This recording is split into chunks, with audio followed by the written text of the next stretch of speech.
You're listening to Podcast PXN, a video game podcast delivering player experience news. Let's go!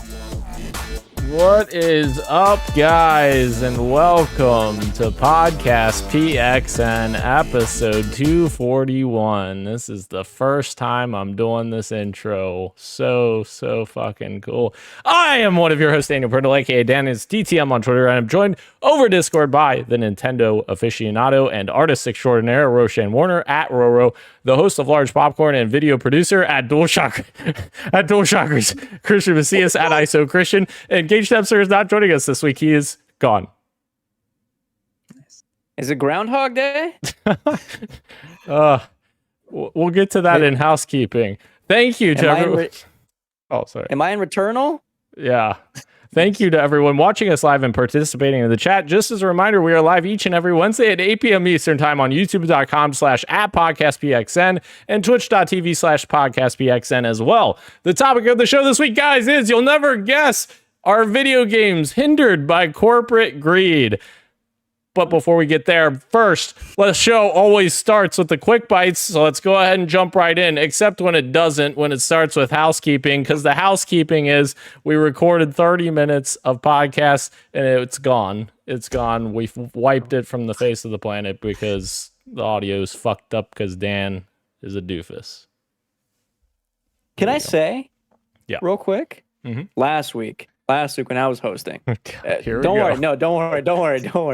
Last weekend when I was hosting, within 60 seconds of the pre-show, somebody in the comments was like, "We can't hear Gage and Ro." And I looked, and my Elgato wavelength software had muted the Discord category. So that almost happened to me last week. Jesus. Ugh. The pain is real. The pain is real. All right, we're going to run through the stuff we've already talked about real quick, but obviously you haven't heard, so we're going to editorialize a little bit as we go. But rest in peace to Matt Shell, who was a key part of bringing Star Wars games to LucasArts for the last 20 plus years. Very important to call this out. Video games developers are people as well, so this is very sad. Rest in peace. Our next quick bite, Take-Two is planning to shut down Intercept Games and the 15-year-old studio Roll7 for more layoffs. Of course, thank you, Take-Two, for continuing to fuck over your employees after buying Gearbox software. So, great job, guys. Really killing it.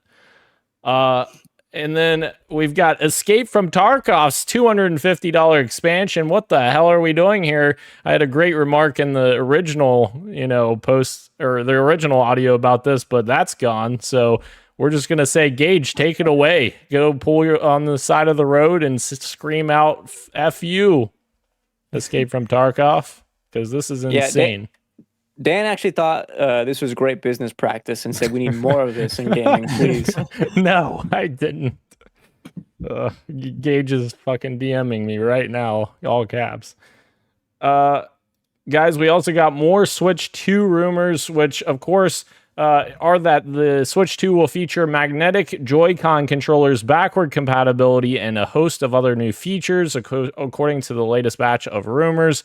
Of course, we also learned that the battery may be improved in the Switch 2 because of lesser performance, as well as we heard from some reports, which makes sense. So a lot more rumors there. Then we jumped over into Batman Arkham Shadow, which was announced. It is a VR game exclusively for MetaQuest 3, coming in late 2024. Unfortunate that it's exclusive for MetaQuest 3, as, the boys only own MetaQuest 2s, but, that's just how it is nowadays. Insane. But we're not sure how this game's going to turn out. Hopefully it turns out well from the people at Camouflage. Then we move into the last thing that we talked about before my audio was lost forever. Hypercharge is launching May 31st on Xbox Series S and X and Xbox One. Very cool little video that the developer put out there. He was very emotional and very real with it. So loved that. We love this game. We're excited for it. So that gets us through where the fuck we were. Here we are. And of course, the next news or quick bite is Halo Infinite, Christian, of course, has a free Asian and Pacific Islander Heritage Month armor coating visor, nameplate, and emblems, as well as a Mental Health Awareness Month free armor coating visor, nameplate, and emblems as well. This is all great shit. I love that kind of stuff. The armor coatings that are in this are actually really cool as well. Like, I was very much digging the designs. However, on the theme of this episode, I had to throw in the bad corpo greed shit as well, which are that the shop in Halo Infinite continues its downward spin into abyss as it has one new bundle, massive bundle, in the shop, and it is a whopping $32. It includes a ton of stuff, but if you want just one of the items in the entire pack, you have to buy the entire pack for $32. Terrible. We need to be able to buy individual items because that's awful.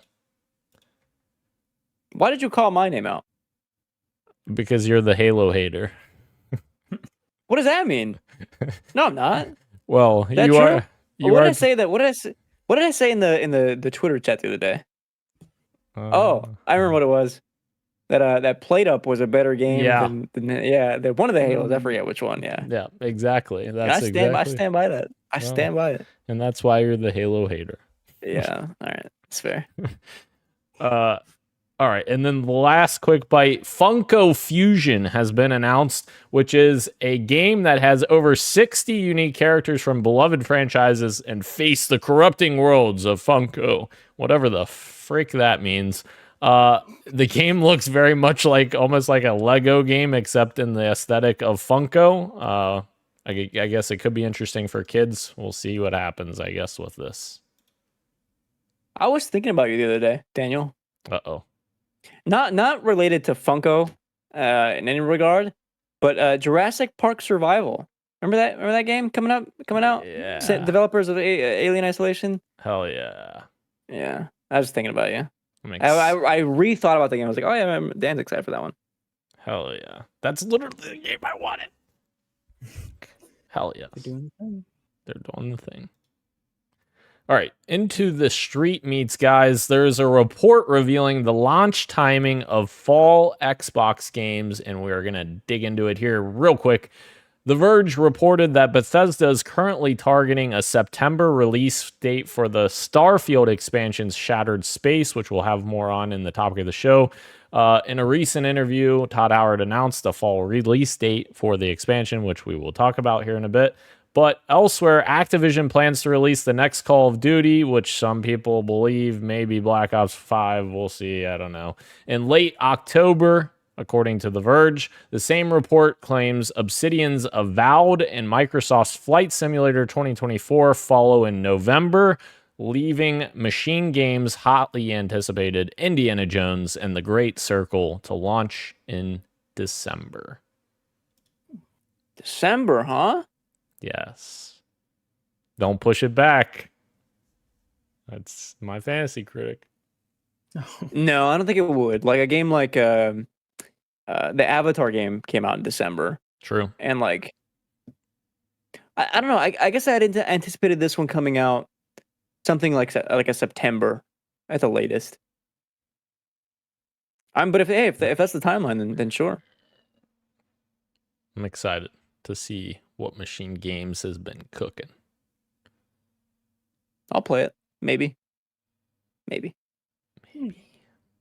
Come on now.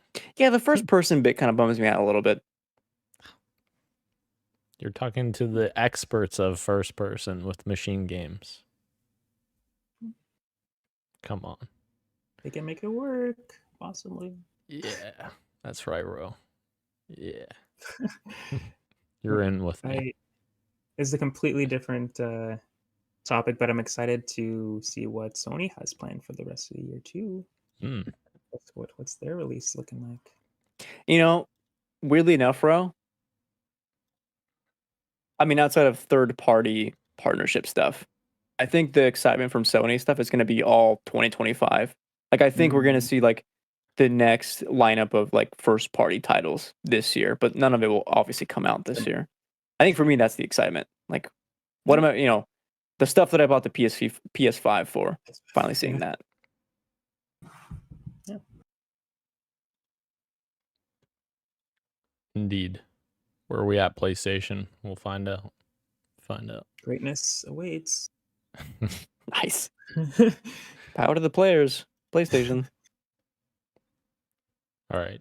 Let's move into the PXN news of the week and crawl out through the Fallout, baby. Yeah, that's a song from Fallout. Oh. Yeah. All right. We've got a next-gen Fallout 4 update that is available right now, guys. And man, everyone's super excited about it, right? Well, not so much. Many players have reacted with dismay that yes, a number of mods are currently broken with the game's Fallout 4 script extender add-on not yet supported. Basically, all mods, or a lot of mods, don't work with this new update, which is unfortunate and is part of the reason why Fallout London, which was supposed to be a massive fan mod that was supposed to come out, relatively soon, they delayed it because of this update. They were worried about something like this happening, and it has happened. So very unfortunate for the issues we're already seeing from this game. Not good at all. Getting its next gen update.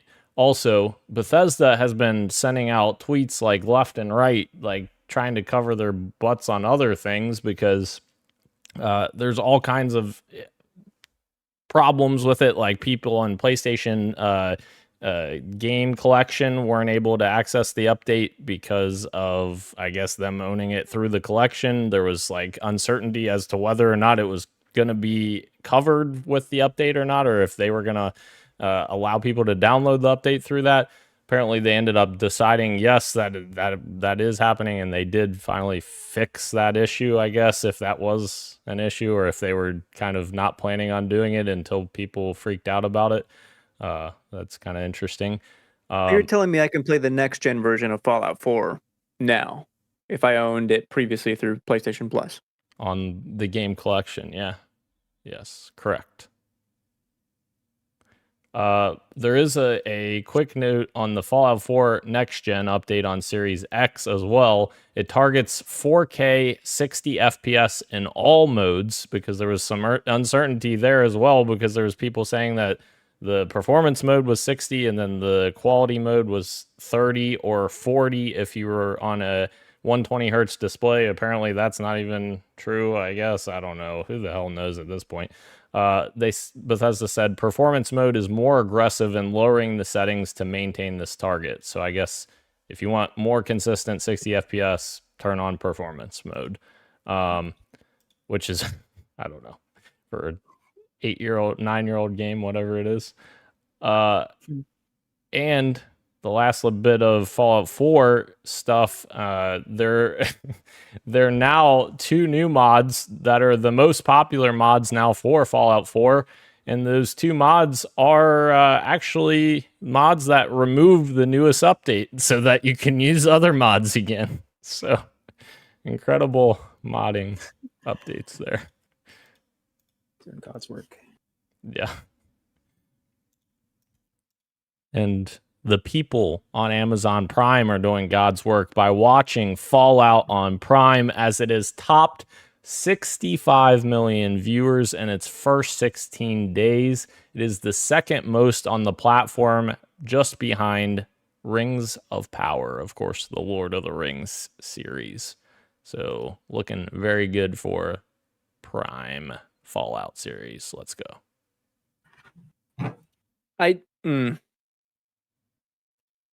This is where like the weirdness of streaming comes in, as someone who like talks about, has to talk about that shit on Large Popcorn pretty often. Or like Rings of Power underperformed for Amazon. When you put something on a streamer, you have to weigh budget for production of the show, and then not just how many people are watching, but how many people are subscribing to access said thing. Which makes for weird qualifications, because like under like being second to Rings of Power, like it's still like 65 million people is a lot, But then you also have to weigh like, well, is it driving subscriptions, and is it like relative to its budget, how is it doing? Which makes it really weird. Like, there's always going to be an unnecessary asterisk to streaming models, which is such like an unfortunate thing that we like have to always be like thinking about. There's the same thing with like the what is that new not Ryan Gosling, Jake Gyllenhaal Amazon Prime movie, the remake of the Patrick Swayze movie, Fight Club, Roadhouse. Okay. Thank you, Ro. And like that, they threw out a huge number of like how many accounts were watching it, like, or how many hours it was streamed or something weird. And I was like, well, okay, hold on. Is it like you? And what a weird qualifier. All that to say is like a massive win for Fallout to even get like, a video game adaptation having 65 million people watching is absolutely fucking nuts. And it's to be this widely like critically received again is always like shout out to the team that brought a beloved franchise and made it into the product that it is. Huge. Definitely. It's always cool to see non-game, as we talk about with every single one of these, but it happened, like I actually experienced it, like when I went to work, somebody bringing up the Fallout game, and this is like a middle-aged woman who doesn't play video games, but she watches the show and she's like, oh, this is really good shit. And I was like, did you know it was a video game? She's like, no, I didn't. And it's like, yeah, it's based on a video game. Obviously, she's not going to play it, but it's cool that people who have no interest, had no interest, are still watching stuff like that, which is only good for the industry. Hopefully. Yeah. It's what you guys were saying. Golden era. Perhaps the Knuckles show says otherwise, but perhaps. Are you watching that? Is that going to be? Are you going to be? What you got for me? Maybe bring that up. I can bring up a little bit of it. I haven't finished it, but yeah. I am currently in the middle of watching it. I'll be asking your thoughts then. Yeah. The other thing I wonder, the fact that's insane to me that Rings of Power underperformed for Amazon, and that's their #1 series. Like, that almost makes me wonder that they had too high of expectations for that show, considering the brand, I guess. It was that, and it was all the fees with like licensing Lords of the Rings stuff, the insane production of it. It ended up being like, it was the most watched show, but it didn't drive more people to Amazon Prime, so they ended up like, you just end up losing a lot of money. Gotcha. Well, that's just streamers, though, I guess. You know what they did? They paid a big fat check to Embracer Group, who owns the Lord of the Rings. Yeah. What is there was that new company they made? One of the 4. Oh yeah, Middle Earth and Mordor Friends. and Friends. Oh, there, yeah. Mordor and Friends. It says and Friends, so they must be cool. All right. The last bit of Fallout stuff here. Todd Howard is seemingly teasing 2 Fallout projects currently in the works.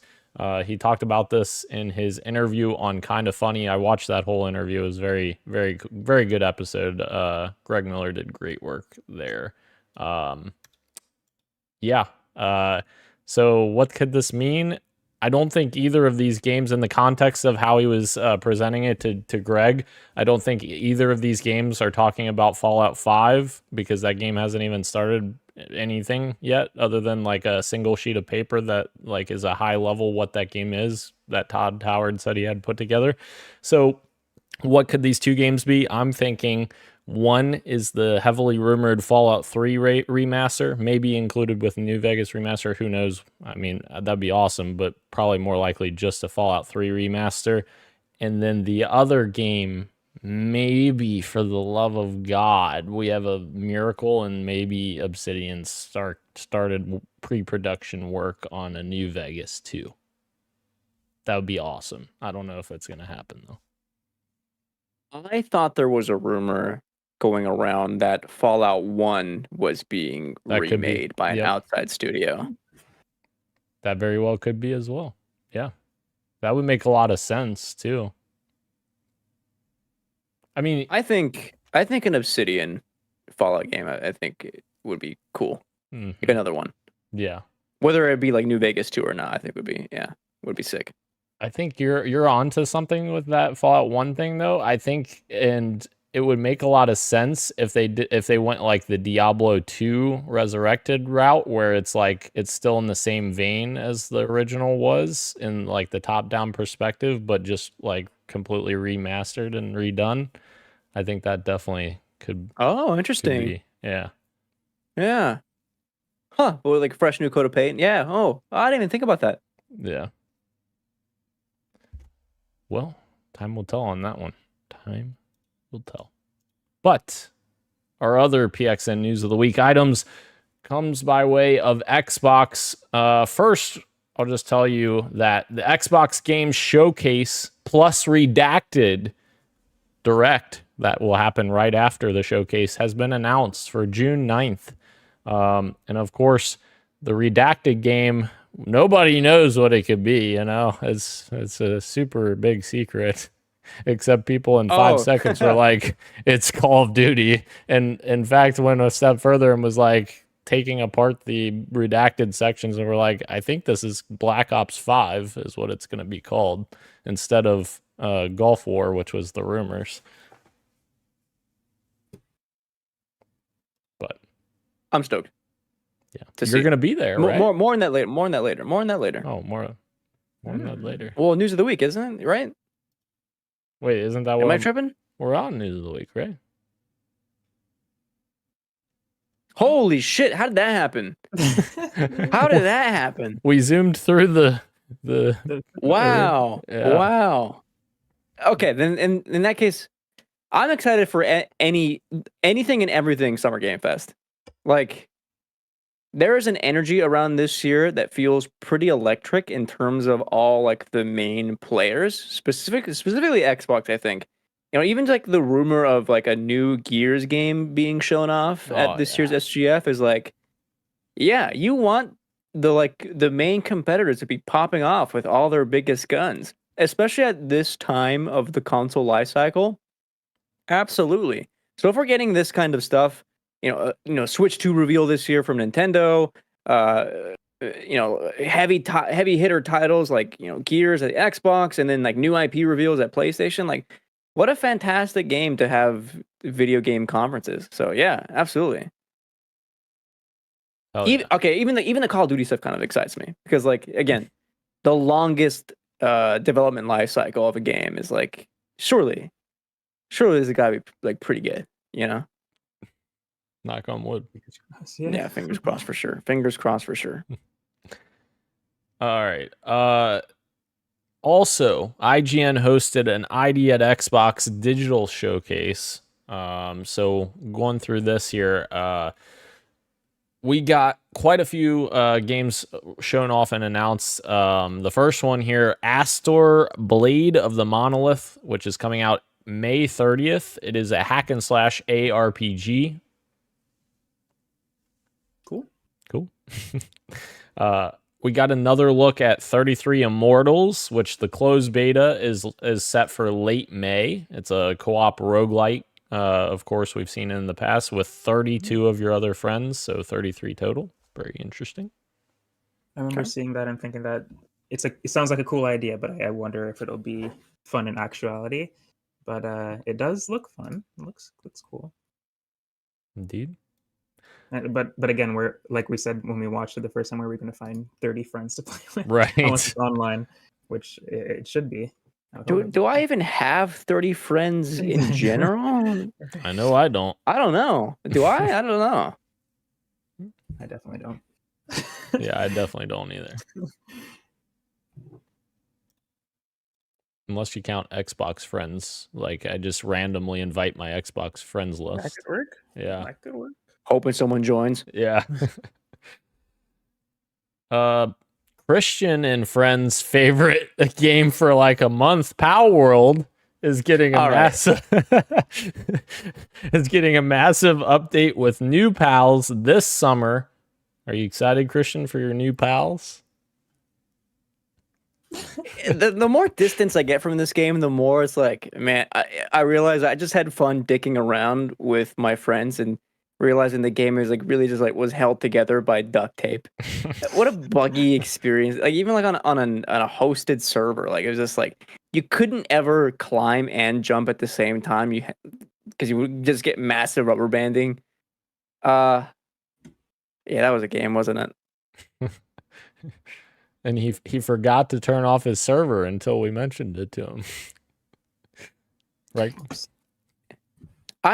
Yes, sure, yeah, but like just the other day, I was going through my list of games that I've played in 2024 and then my list of 2024 games ranked. And like I've played a considerable amount for us being a third of the way through the year, but not a substantial amount to have like a cool top 10. Like there's only 10 games in my 2024 games list. So that would make Pal World in my top 10 games of the year. Jesus. Which is why we do top 5s for games. You know what? That's 10 more games than Rose played all year. Boom! Got him. That was payback for last week, Rose. Sorry. That stings. Who am I kidding? I haven't played 10 games this year either. World War II era game Commandos Origins is getting a closed beta this summer. Okay. I didn't even know there was a first Commandos game, but apparently this is the next entry. Oh, it is? Okay. Yeah, apparently. Oh, yeah, I guess that. Yeah. Interesting. We also got Centum, which is an 8-bit point and click adventure game coming this summer. Interesting. Point and click making its return. We got Lost Records, Bloom and Rage getting a new trailer, but no release date. It was announced at the Game Awards last year. Choose your own adventure. I think it got a late 2024 window. Or maybe just 2024. I'm not sure which one. But yeah, this is the Don't Nod people, Life is Strange folks, obviously. So I'm intrigued. How about that art style? Yeah, it looks fun. I like the CRTV sort of dimensions. I don't know the exact dimensions, but like obviously not widescreen. How they did for the trailer, it's cool. It's neat. I like how they're leaning into the 90s style, which is cool. I'm excited. That aspect ratio you were looking for is 4:3. 4:3. Thank you. Yeah, I'm excited. I love me some Life is Strange, and the trailer gave me the vibes that I'm looking for. Answer me this, guys. Was 4:3 a better aspect ratio? I know you're doing a bit, but legit there was a discourse happening on film Twitter last week about when movies, like when you would play them on TV, like on a DVD or whatever, like what was the preferred format? Like, would you rather have widescreen with the letterbox on the top and bottom, or have it blown up to the full extent of the TV? And some people were divided. I'm still divided on that. Fuck you. They still do that to this day when they use IMAX shots, and they do letterbox on widescreen format. The thing that fucking boggles me is when movies are made in IMAX, especially now, and then you get the home release or you stream it after the fact if you miss it in theaters or whatever, want to rewatch it again, and there's no way to watch an IMAX format at home. No way. Like, what is the point? That bothers me, Daniel. They should. You know what they should do? They should let us buy multiple TVs to combine together and create our own IMAX. Boom. I mean, you wouldn't need just like a projector would be fine. Do you know what I mean? Like just projector, even not just onto a wall would work, but just give us access to the ratio. Is this because of the lost art form that is a DVD with the options to go into the menu? Like, oh, these are some fun No, I mean, like, even on like you buy a Blu-ray or 4K, there's no, they just don't format for multiple formats. You just get like the widescreen and that's it. It's like, oh, why? You know what the coolest shit? You know what the coolest shit that I find is like the stuff like, and you're gonna fucking laugh as soon as I say this show. I know you are, but the shit like Young crap. Sheldon. Why did I just blank? Young Sheldon. Why Young Sheldon?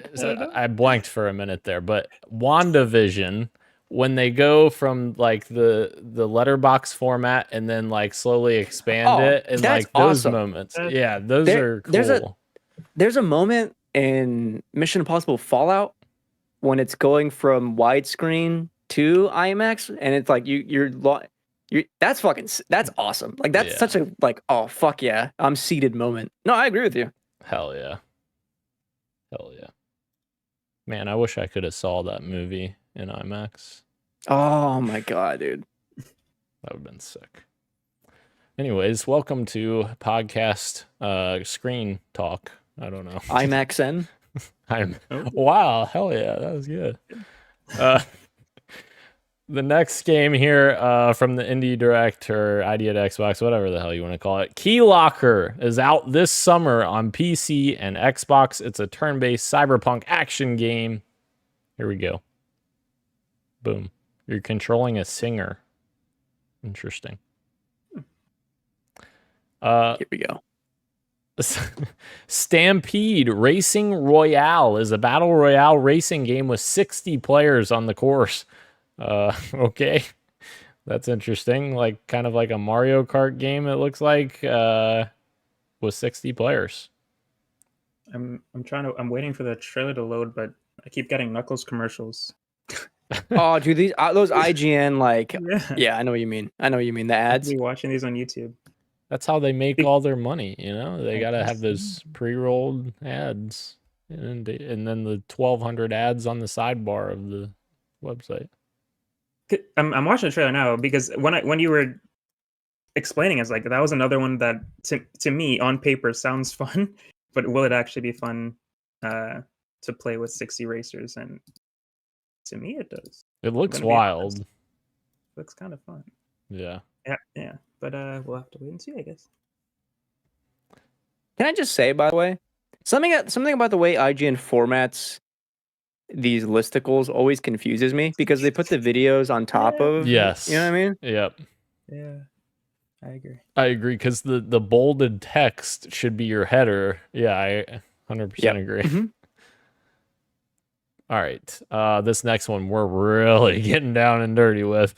Jackbox Games is finally making an adult-themed party pack coming this year. Wow. I argue they've all been adult themed. It's called Jackbox Naughty Pack. Oh dear. When this got announced, I forwarded this to my friends who we first all started playing games together, like through COVID, and we would play Jackbox. And we one of us would just like set up a different camera, like and point it to the TV, and that's how we played. Wow. Obviously, now we all have PCs, so one of us can just stream the game. But yeah, we're all stoked for this one. Beers and Jackbox, baby. Beers and Jackbox. We do not promote drinking and driving. Ladies and gentlemen, don't drink and drive. Don't do that. Times and Galaxy gets a June release window. Copy Chaser Games' upcoming point and click game. Another point and click. It's coming back. Coming back. Grim Fandango be like. We also got Sulfur, which is a contemporary shooter with old school vibes coming to Xbox. It is a first-person shooter with roguelike elements and an old school design. Interesting. One of the user-defined tags on the Steam page describes it as a boomer shooter. Incredible. That's a new genre, actually. On Steam. Yeah. Yeah. Oh, I didn't. Which, by the way, Dan, you didn't put this in the show, so I'm gonna look for it now. Yes. And say this after the ID at Xbox thing. Okay. Why do I feel like Gage would be into this game, Sulfur? I feel like, I don't know. He might be into it. No, I'm into this. You're into it as well. Oh, roguelike FPS with the graphics like those? Yeah. looks interesting. My type of shit. I wanted to play that roguelike with the robots last year with the cool soundtrack. I missed it. And I can't remember the name of the game, but if you know, you know. Interesting. We also got Farah, the Sundered Tribes, which is out later this year. Massive Damage Studios has shared a new trailer. It is an action RPG that fuses monster hunting with tribe management and building mechanics. We got a new quirky puzzle game from the creators of Pixel Junk Monsters. It's called All You Need Is Help. It has a very cozy and interesting art style. Did look cozy. Yes. Mm. We got Tales of Iron 2. Didn't know there was a Tales of Iron 1. Whiskers of Winter gets a new trailer with no release date. It's got more of a comic book 2D art style, and you're on a quest to defeat giant beasts and bandits that are scattered throughout the world. It's a 2D side scroller. We got Hangry, which briefly appeared at ID at Xbox. It is the Snack and Slash. No, I didn't. That wasn't a mess up. Snack and Slash RPG in which players hunt down and eat monsters. You're a werewolf, it looks like. So yeah, eat their hearts out, I guess. We got Promise Mascot Agency, which is the next game from the creators of Paradise Killer. This looks like a total like Japanese esque aesthetic to it. I don't know how else to describe. Oh, it's gameplay includes card-based battles. The name implies players run a mascot agency. Okay. Interesting. It's wild. My God. Then we got 5 games published by Gamera Games, which are headed to Game Pass. Indie game publisher Gamera Games revealed that 5 games, which is Depersonalization, Firework, Volcano Princess, Kelp-Earth, and The Rewinder, are all headed to Game Pass. They were all originally released on PC before today's announcement. We're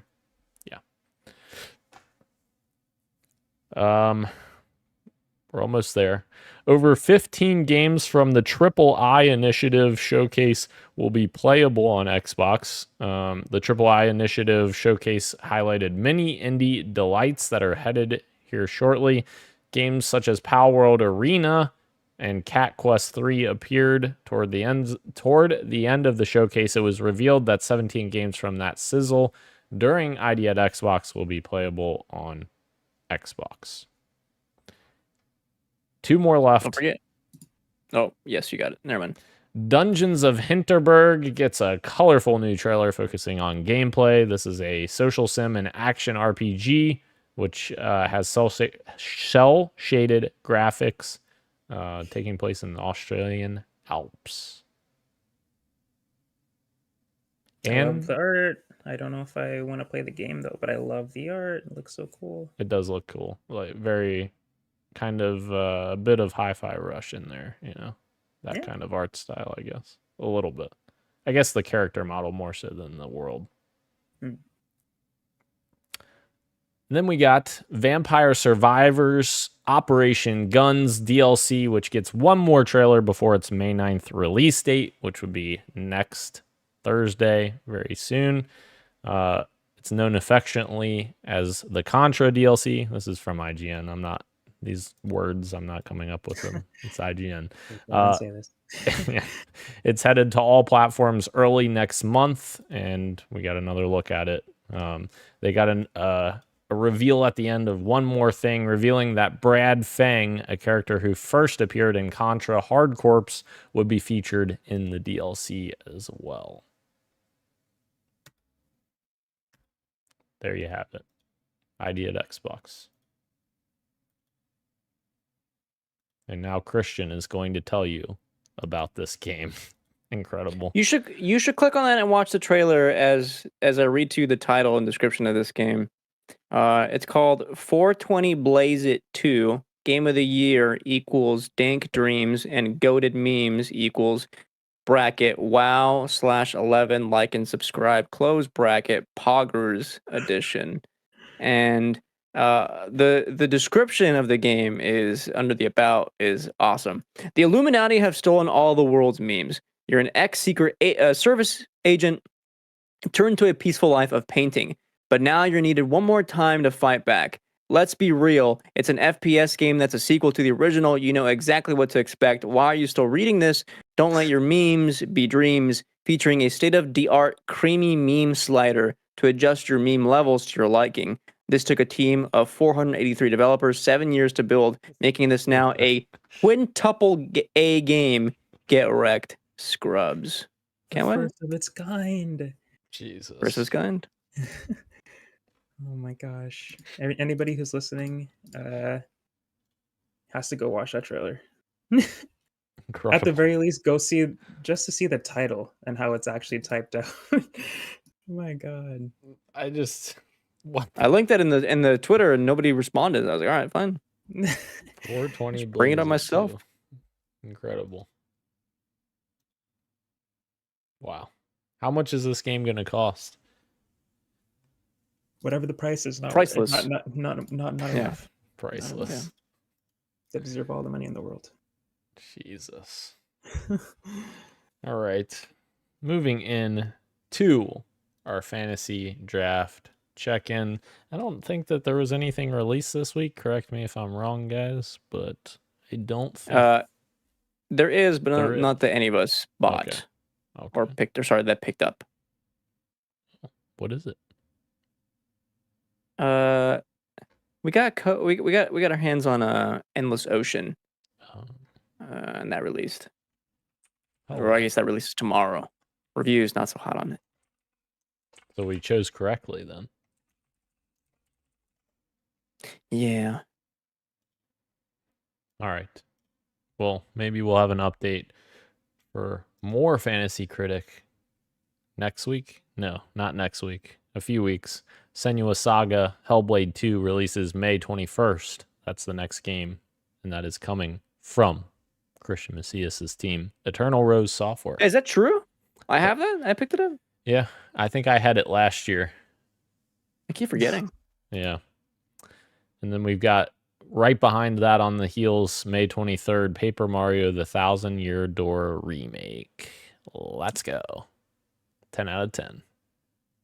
Yeah, that's I hope so. I need the points. Do I not also have 9 Souls coming out like a week that same day? That comes out a week later on May 29th.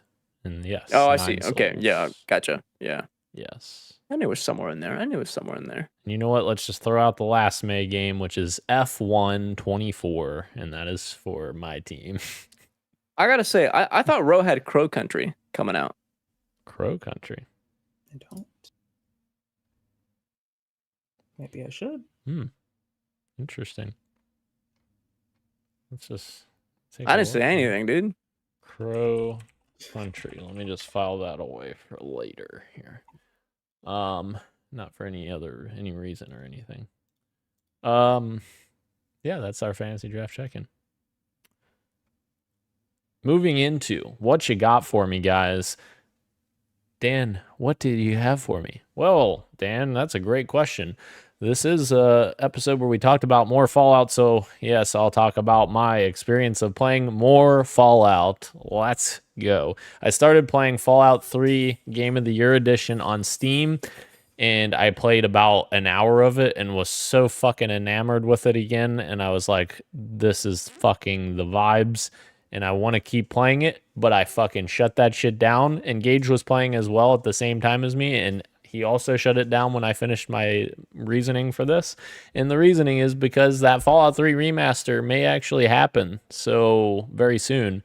And so if that happens, I don't really want to play this version because then I won't want to play the remaster. So I was like, I better stop. And so I stopped. And what did I do? I went over to the good old Fallout 4 update and booted that baby up and kicked off a brand new save in Fallout 4. And that game, even that the vibes were there immediately, even though I hold 3 in New Vegas to a higher regard. Love that game still. Fallout 4 is still a great game. Booted into it, played for at least 2.5-3 hours. just fucking looting everything. Oh, so good. So good. And then Fallout Shelter. I've jumped back into the train of Fallout Shelter. I played it at launch, and I played it for a little while after launch when it came out, and now I'm back into it again. Here we are, just creating vaults on my phone. There we go. I was on the App Store. I don't remember for what reason, and I saw that game and I was like, "Holy shit! That's still there." I mean, why would it go away? But I was just shocked to see the game in the App Store so high up on the list too. Almost 10 years later, still there. That's insane. No, that was like 2016, wasn't it? 17 maybe. It released alongside Fallout 4, I'm pretty sure, which was 2014. Not true. Fallout Shelter release date. Okay, it was 2015, so 9 years. Oh my god. Yeah. That's crazy. 9 years ago. That's fucked up. There's so many games that have come after and left before, which is crazy to think about. It's true. Somebody said it's been 12 years since the Wind Waker HD port on Wii U. Whew. Time for another one. Time for Remake it again. What would they call that? Wind Waker HD Remake 2? HDD. 4K. 4K remake. Oh, please. Yeah, there you go. On the Switch too. All right, Ro. I know you got a bunch of Fallout for me. What you got for me? No, I haven't played anything. Dang you it. may have been able to guess. But I will say that I did watch the first episode of the Knuckles show yesterday. So I'm hoping to keep going with that. The general consensus amongst Sonic fans and people that have watched it is that it's trash. And it's not good. And it doesn't... it's the human characters that are getting a lot of focus in later episodes, apparently. I've only watched the first episode once again. And from what I saw from the first episode, I enjoyed the first episode enough to keep watching to see what everybody hated about it. So I'm going to find out if it is that bad. But I actually posted a clip on Twitter, and it's not a funny clip, but I found it very funny. So the fact that I found it funny is like, maybe this show's for me. Maybe this is the trash that I am made to consume because I like Sonic, and cheap humor sometimes works on me. And I think that might be enough. But the general synopsis, I guess, for the show, if you're not familiar, is Knuckles is at home with Sonic and friends, but he's restless. He doesn't know what to do with his life right now. His mission is complete and the Master Emerald is safe. He doesn't know what to do. And there's this guy named Wade who is a police officer, and he is a part of a bowling group. And the bowling group kicks him off the team because he flubs the last roll. I don't even know what you call it in bowling. The last throw, I guess. And to get back on the team, his frame. The last frame, thank you. The captain of the team says you have to become a warrior, whatever that means. I think he was joking, but he took it seriously. And Knuckles is going to train him to become a warrior in his own weird way. And that is the thing. So Knuckles is training Wade to be a warrior because his ancestors taught him to do this. And we're going to see all the shenanigans that he goes through training Wade to get back on the bowling team.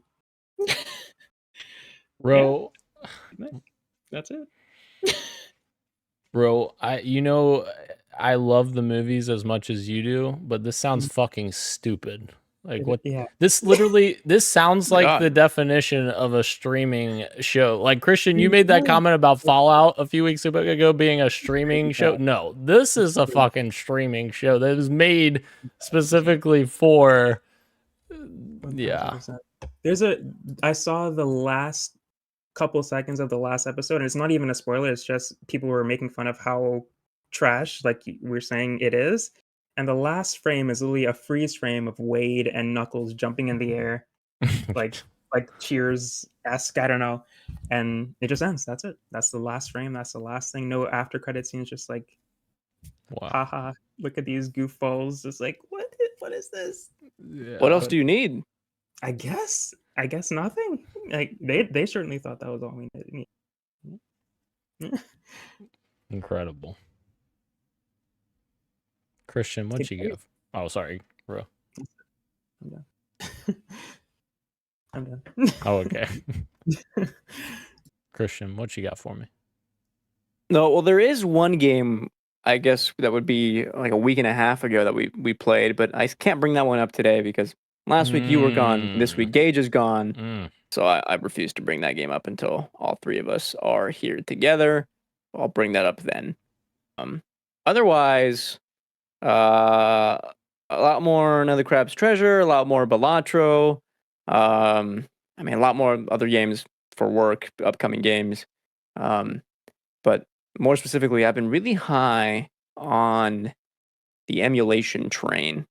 One of these games I won't talk about yet because I'm working on a little secret little video for DualShocker, so I'll mention that game probably next week, I think, when I'm closer to like editing and writing about this game. I'll mention that one then. But one I do want to mention is one I'm wearing pink today, Kirby Air Ride, man. Hop back in. I had Dolphin downloaded. I set up my configuration for using my Xbox controller as a GameCube controller. Flawlessly runs GameCube games. This Dolphin, and yeah, dude, I had to go in to see if does Kirby Air Ride still have the sauce? Not only does it still have the sauce, it is like as addicting as ever to be playing City Trial, even against the bots. There were some games where I couldn't even have them up. The difficulty goes up to 9 per CPU, and it was almost too difficult because I wasn't used to playing that game for a while. That I had to bump them down to 6 just to keep up. It's so good, dude. City Trial, Ro. I mean, even on your laptop, it would be so easy for you to download Dolphin and play. And I discovered while doing research for this game is that there's an online community called Kirby Air Ride Netplay that I'm now a part of. I'm too scared to play with them, but they host online city trials with their own rule set and a specific mod to get rid of a couple of things that make they want this game to be competitive, like a battle royale, like Fortnite or in a Warzone. So they took out I think 2 different stages that would make the builds that you get in City Trial, you'd be at an advantage if you had less stats acquired during the game, which is interesting. And then yeah, there's the way they approach combat and the their rule sets for the game is fascinating. That I joined the Discord to see what was going on and stuff, but I'm too afraid to play with them. But yeah, dude, the Air Ride community thriving in 2024. Who would have thought? Not me. That's awesome. Even more reason why Nintendo should make a second one. Oh yeah, and I will be talking about that next week, bro. Next Tuesday. I might need to look into the Dolphin emulator. I've heard of it, of course. I'm sure everybody has heard of it, but I never gave it a shot. Dude, but I was up and running in 10 minutes. Oh, is that easy? Okay. Yep. Okay. You know what they say? When you want to play Nintendo, ride the Dolphin. Did they say that? No, no. That's wild, dude. They're saying it now, yeah. God. All right. Into the topic of the show, guys. Here we are. We're going to be talking about our thoughts on, what's happening with creative visions of games versus, maybe corporate greed getting thrown in there. But before we get to that, we've got some news here from Starfield, which kind of stemmed this idea in my head for the topic today. Starfield Shattered Space is officially coming fall of 2024. We talked about it a little bit earlier, that the rumor is September. And also we're getting a big update that is on the way coming May 15th, which is 2 weeks from today. Of course, Wednesday, May 1st today. And that big update seemingly has a lot of quality of life improvements for the game. So it seems to be a good update for us, which includes 60 FPS mode and a 40 FPS mode on Series X. I would imagine the 40 FPS mode is similar to The Last of Us Part 1, where it will work on 120 hertz displays. It'll work up to 40 FPS and higher quality, which is great. More options is always good, which we'll talk about that here in a second. 60 FPS. I mean, somebody told us that wasn't possible at the time. Custom. Only for the X though, not the S. Yes, we were gonna. Yes, that was the next story. Sorry. No, you're fine. You're fine. Just steal the fucking. No, I'm just kidding. No, since you mentioned it, Tom Warren, he pointed out specifically. It's interesting that Bethesda has only mentioned a Starfield 60 FPS mode for Xbox Series X. That would suggest the Series S won't be getting this mode and will have a separate version. Which of course is interesting for multiple reasons. One of which is we're continuing to see Microsoft backpedal on their policy of feature parity on both systems, which I think, as we talked about, is relatively good. That's a good thing that we're giving the better console better features, obviously, because it can do more things. So I don't think that's a bad thing necessarily. No, sorry. I was going to chime in, but I'll just save conversation for after the fact. Okay. There's also custom difficulty options. I think I saw a bunch of different sliders you could adjust, which that was very cool. Just, quality of life stuff once again. I think there was even selling items to vendors and stuff. You could increase the amount that the vendors would give you. That was part of the custom sliders. So that's pretty interesting. There's more detailed surface maps, which includes city maps, which for fuck's sakes, that game needed it. The little that I played of it, I think I was 5 or 6 hours in. I was already getting frustrated because it's difficult to navigate some of those cities. So that's good. New ship customization being added. They're allowing you to respec and change your appearance of your character, which is always a good thing to let your character change to whatever way you want to play as. That's pretty cool. You're also getting creation kit that is going out to beta testers right now, and land vehicles have been confirmed, but they're coming later. They will not be dropping on May 15th. So a lot of quality of life improvements here that I feel like are really positive steps forward for this game. But I mean, Christian has some thoughts, but he was massaging some apples, I think he had. But I think Hold on. No, you're good. I think it's interesting because a lot of these options used to be standard, I guess, in not just Bethesda games, but in games in general.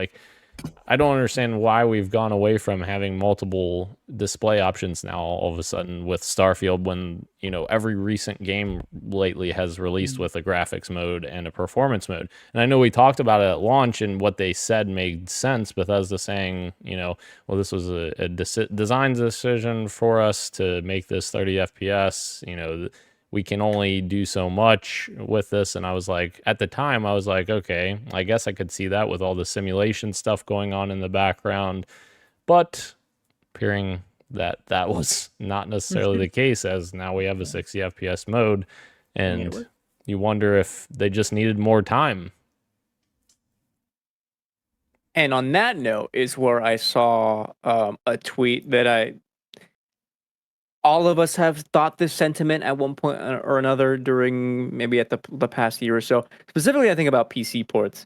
And the tweet was, obviously I can't cite it because I just saw it when I was just scrolling hours earlier. But in essence, was something like, modern games have two release dates.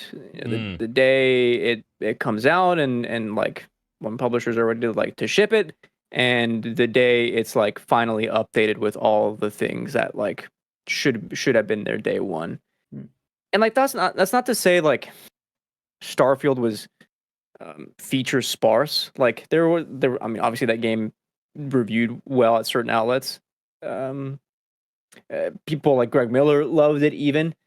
But yeah, when you think about some of the stuff we're getting in the upcoming updates, it is kind of boggling to think about wow, it turns out you can have a performance mode on these consoles, but also to have things show up that would have really enhanced the initial experience, now what, like a year later at that point, like after release, is like a little shitty to think about, because it's like, yeah, this would have been closer to a definitive version of the game to play, but we're not getting that until loads of people have spent over $100 on. And I say $100 on because like a lot of people paid the extra amount to play like 3 to 5 days earlier, whatever it was. And like that practice is like, I won't lie, that practice bums me out. But again, like you positioned the show, who's to blame? Like I don't think Bethesda would want to ship something that isn't ready, but it's also like that game was cooking for a long time, and publishers, are business and need to ship out a game at some point. It's true. Yeah, this game was in development for close to 10 years, like 9 years essentially. Fallout 4 came out in 2014, and yeah, they had DLC for Fallout 4, so maybe you could make the argument 8 years if you include that. But you always have second teams working on the next thing in the background. So yeah, that is a good point, that it took them a long ass time to get here. And it's the same question that Gage and I talk about with Halo Infinite. What took them so long to go from Halo 5 to Halo Infinite? And maybe it's the same answer with technical debt. Maybe the creation engine is getting long in the tooth with Bethesda, and maybe they're just struggling to keep up with it. If that's the case, do you move on from it, or do you just try to continue moving forward with it? There's no great answer there either, I don't think. There was an interesting thing Greg Miller was talking about to Todd Howard in that interview. I didn't listen to all of it, but I did listen to a good chunk.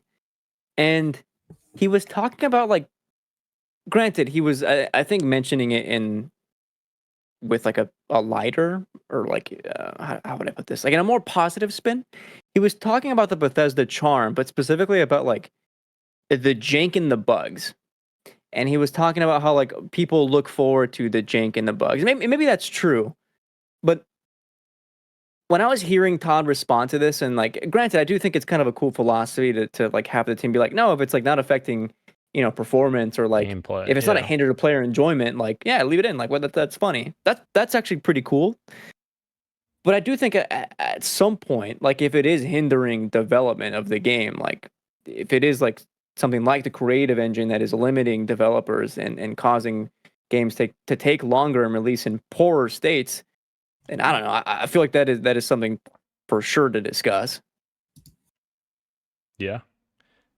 Same thing with like Destiny. I think like the engine for that game is pretty outdated as well. And then I think you and Gage pretty much have differing opinions on Halo's shift to like something like Unreal. Is that right?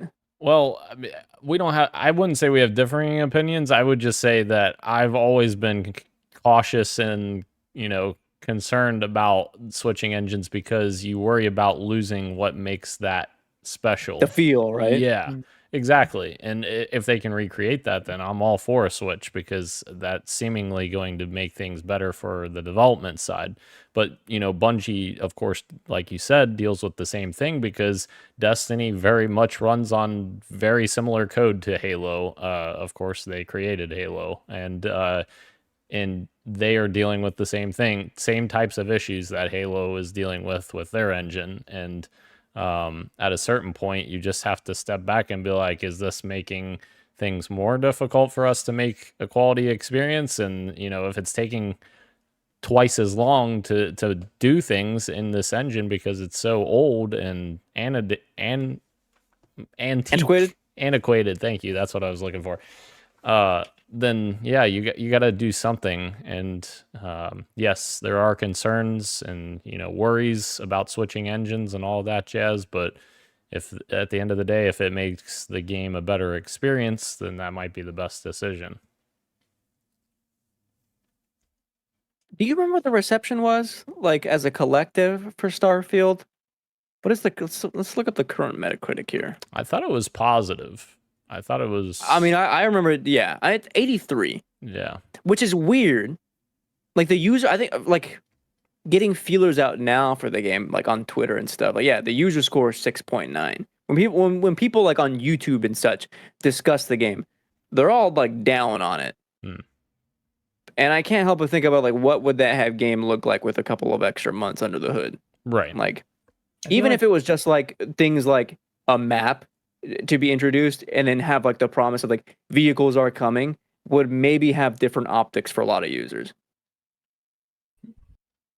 I was just going to mention that I think I remember Steam or the PC version of it being kind of down on release. Like that was the crowd that I noticed was like the most down on it at the time. I remember Steam numbers being low. I think it forget was there was like, yeah, I think there was like a story where it was specifically about Steam and how bad the reviews were there. But yeah, I still haven't played it, but yeah. That seems to be the case for like literally every PC release, though. To be fair, like publishers are not prioritizing PC releases. They always release like to mixed reviews or mostly negative. Which of course I think that's partially due to the like modding community and stuff like that. We're upset not having the tools that they were used to with all their other games, which of course Creation Kit is going out to beta testers now, so maybe that will alleviate now. But yeah, like we're saying, like if this game was pushed back even like 6 months, that game came out in September, we would be talking about March release date. You would have something much closer to what we're getting here in May than what we got, 6 months ago, or 6 months from then.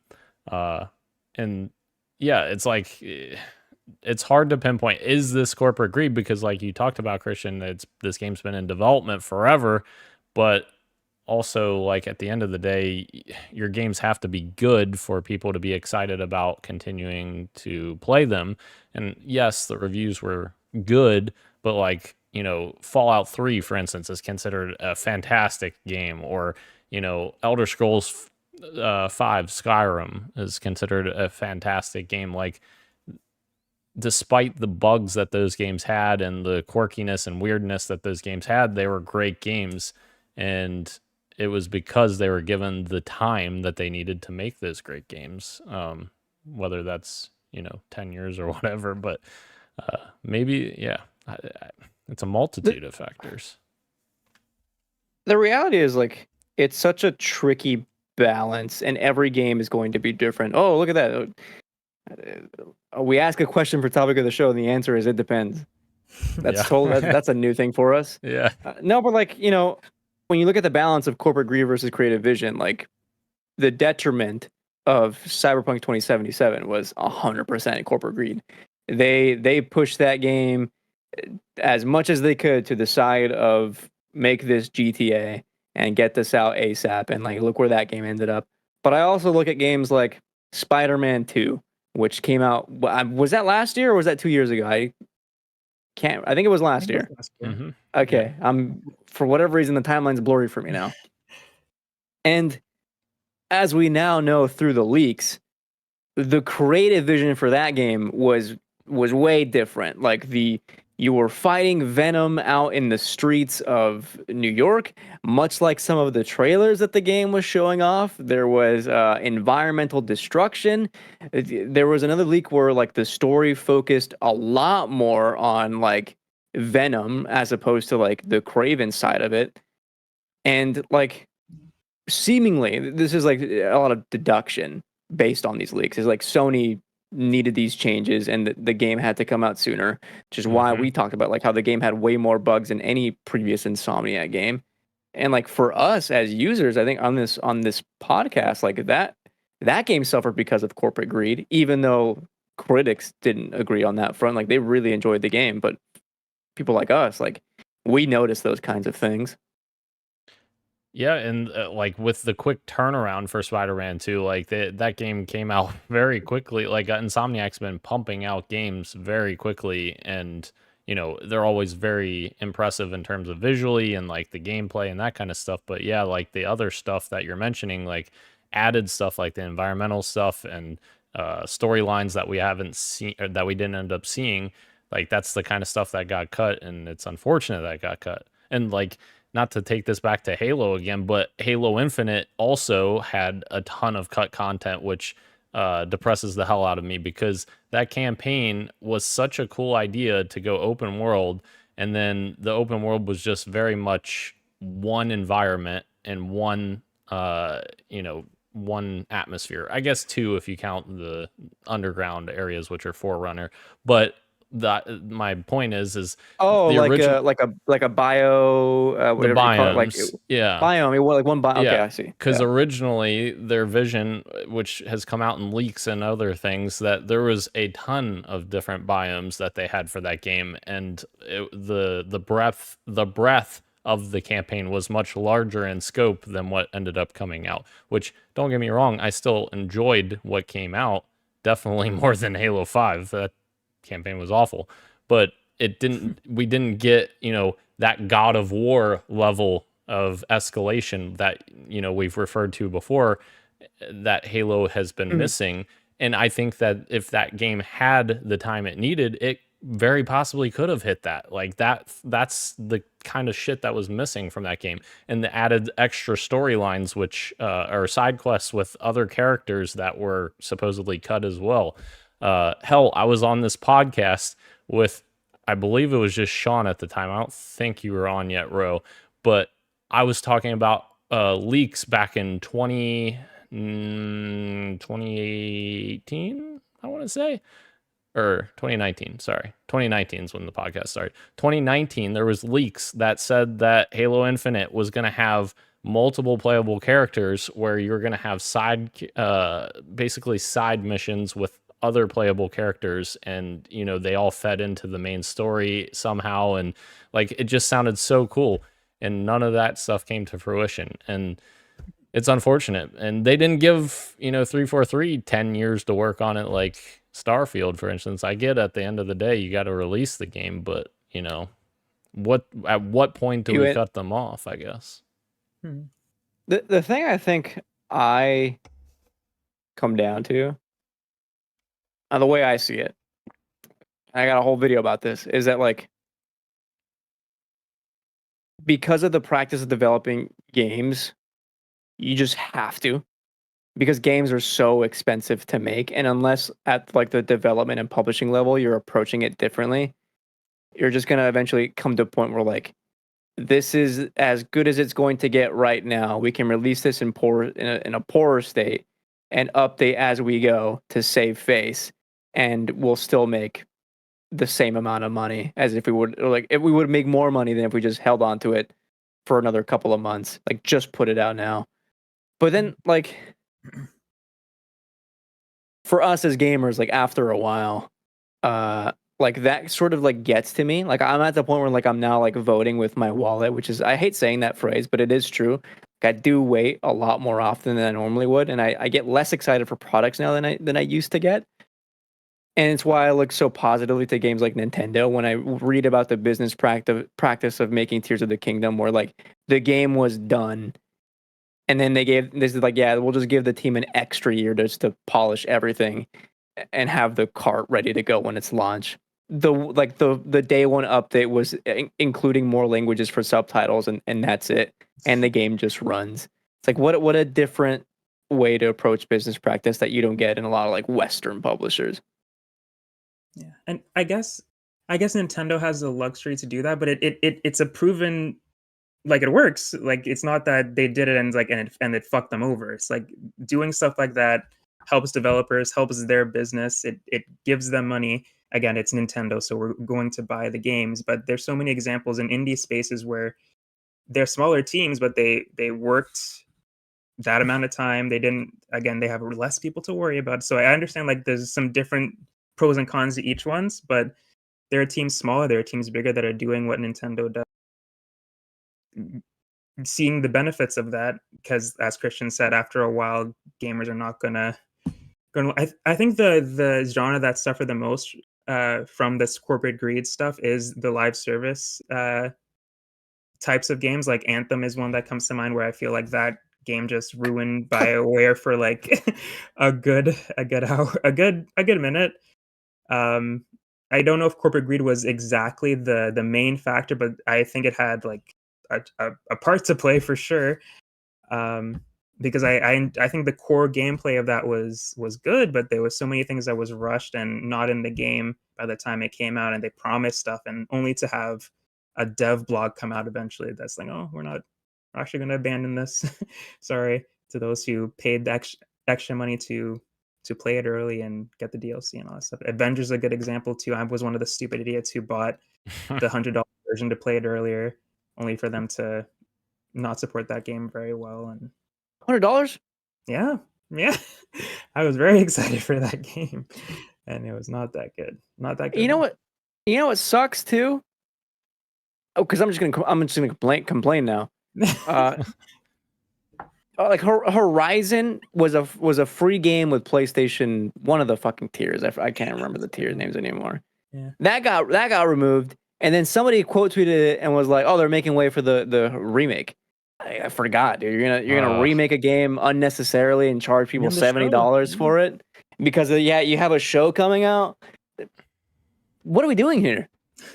And you know what? That is one aspect that I actually respect Todd Howard for in his interview, because I think at one point Greg was like, well, Todd, like, what were you guys thinking? You guys don't have any games planned for like releasing alongside the show? And Todd was basically like, well, no, I mean, I see this show as another entry in the Fallout franchise, and like this is just another thing you're experiencing in that world. Like, I don't think that we needed a game to come out.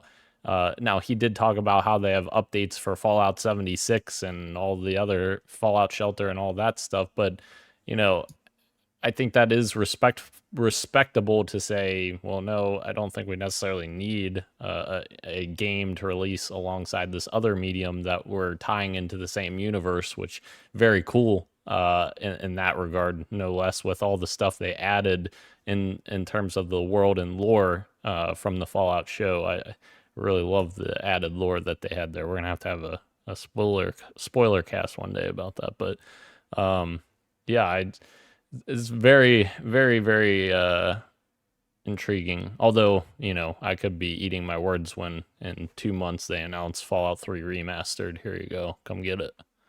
I don't know. And you'd play it? I would, absolutely, yes. I would immediately buy that. As you should, Christian and Ro. Oh dear. You don't want to set the world on fire, right? I wouldn't dream of it. Never. Song. Oh, shit. Some good songs. I can hear Gage right now singing the big iron on his hip.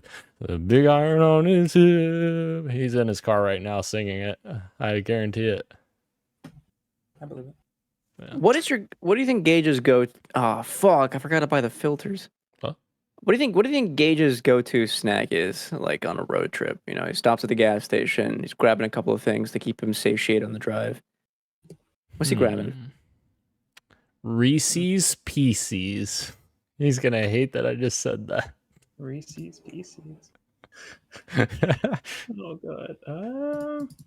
Some probably weird ass Canadian name, like fucking. I got my Jimmy Jones, my Jimmy Smackers, my gobbledygoos. Oh my god. My Canadian bacon, my ham. He seems like a to me a Powerade drinker. Powerade drinker. I know he likes root beer. He maybe does do the A and maybe like something like A and W. But if he's driving, he's gonna do a root beer, or is he gonna do something like a Mountain Dew? I don't know. Maybe the root beer. Question, yeah, maybe the root beer. I don't know. Only one person knows. Gage Dempster. Here's what he does. He gets a flavored Coke, like a cherry vanilla. Flavored Coke. Yeah. I like cherry Coke. It's good.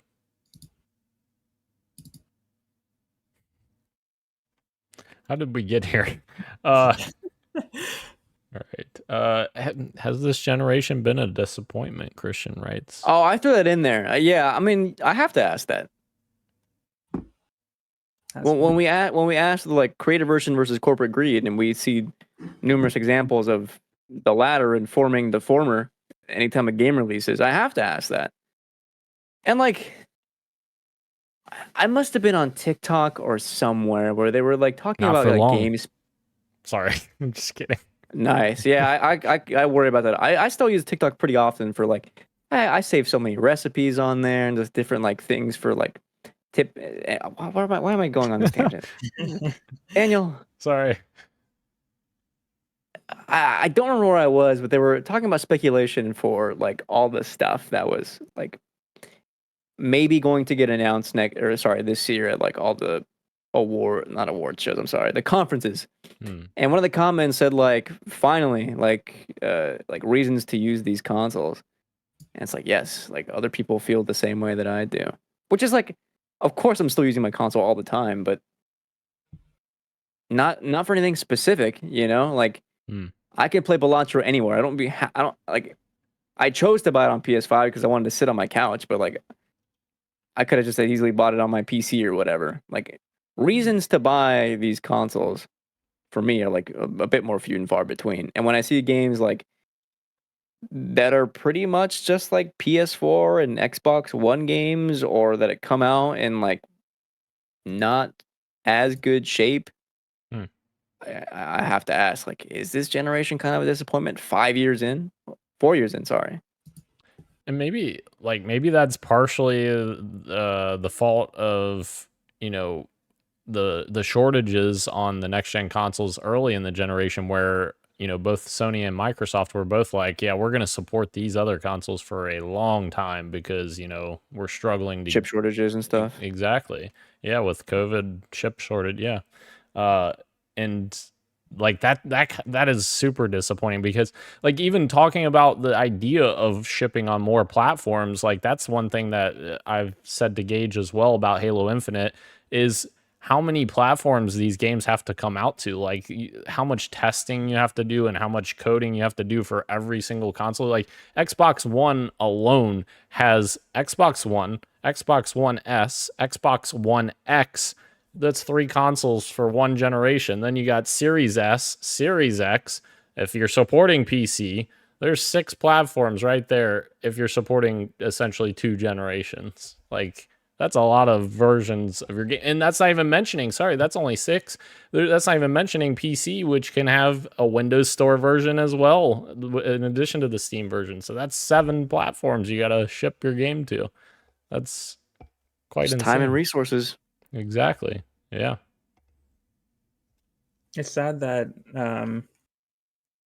that gaming has come so far with like technology and how impressive these games are, but at the same time that we've become so pessimistic towards the industry. Like this should be such an exciting time to be excited for these consoles, to not ask the question, which is a very valid question because it's how many people are feeling.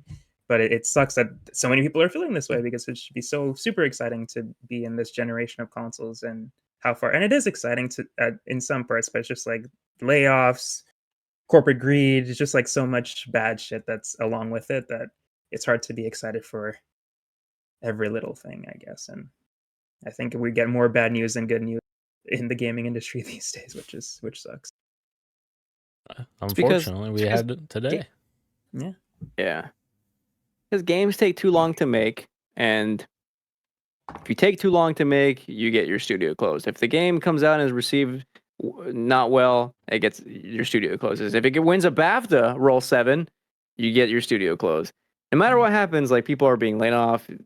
Anyway, and then the practice of making the game is just so difficult and arduous now. It's like, let us not forget Naughty Dog released 4 games on the PS3. 4 games. And that's not even mentioning all the other issues with game development, with crunch and developers being mistreated and working way too many hours. Yeah, I mean, it's insane. That's how they released those 4 games in one generation. It's crunch. Yeah. Insane. All right, gents. Anything else you want to talk about? Yeah. Fuck gaming. Before we go. That's what I feel now. It's not back. Not back. This is not the golden age of video games, but it may be of adaptations. All right. Thank you again to everyone joining us live on YouTube and Twitch, as well as podcast services everywhere, including Apple Podcasts, not Google Podcasts. I learned recently, literally just this past weekend, that apparently Google Podcasts doesn't exist anymore. It's now in YouTube Music. I had no idea that was a thing, but I just created a playlist in YouTube specifically for the podcast for it to appear on YouTube Music. I didn't even know that happened, but it happened. So Spotify and everywhere else you get your podcast. Thank you, Ro. Thank you, Christian. Gage, have a safe drive home. I am Daniel, and this has been Podcast PXN, and we are out. Much love, and keep on gaming. See you.